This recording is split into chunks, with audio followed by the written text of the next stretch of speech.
बिस्मिल्लाहिर्रहमानिर्रहीम। अल्लज़ीना युमिनून बिलग़ैबि व युक़ीमूनस्सलाता व मिम्मा रज़क़नाहुम युनफ़िक़ून।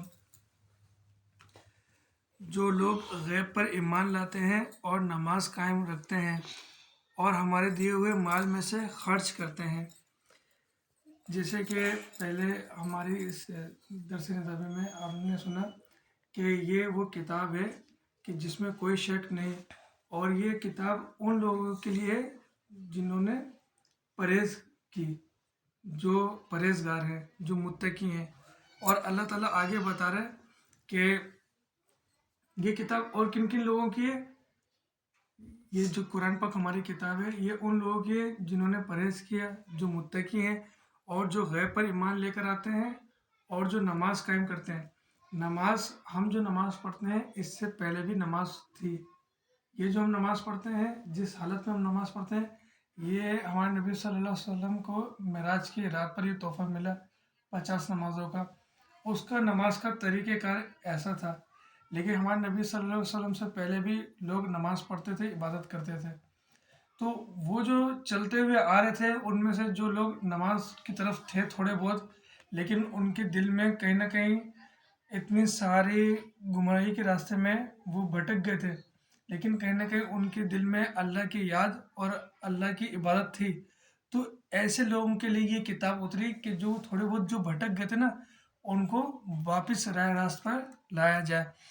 और जो गैब पर ईमान रखते हैं, गैब से मुराद के जो हमारे जितने भी तमाम अंबिया कराम आए, उन्होंने सब ने ये बताया कि एक अल्लाह है, उसी की इबादत करो, वो भी गैब है।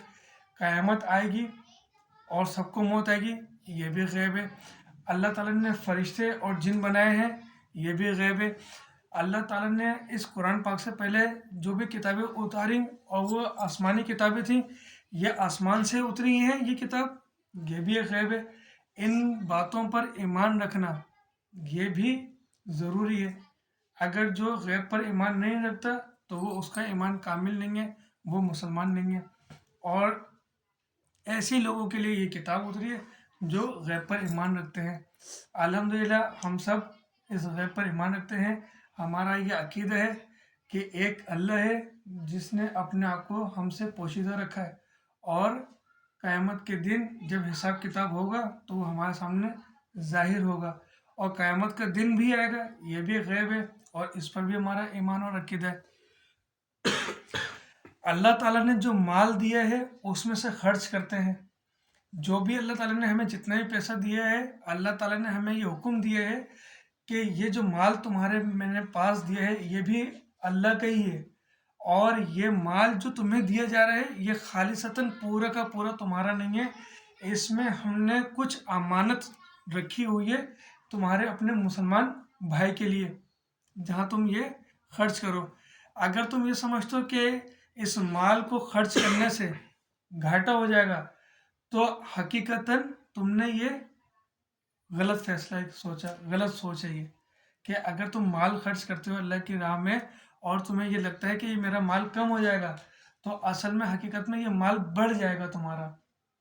और जो तुम माल को समेट समेट के रखते हो, जमा करके रखते हो, ये समझते हो कि तुम्हारे माल में इजाफा हो रहा है, ये बढ़ रहा है, तो हकीकतन तुमने ये घाटे का सौदा किया और ये गलत किया। असल में तुम्हारे माल में ये कमी की जा रही है। जब तुम अल्लाह की राह में खर्च करना बंद कर दोगे तो अल्लाह ताला तुम्हें देना बंद कर देगा। तुम अल्लाह ताला की राह में खर्च करोगे, अल्लाह ताला तुम्हें उसका दुगना देगा।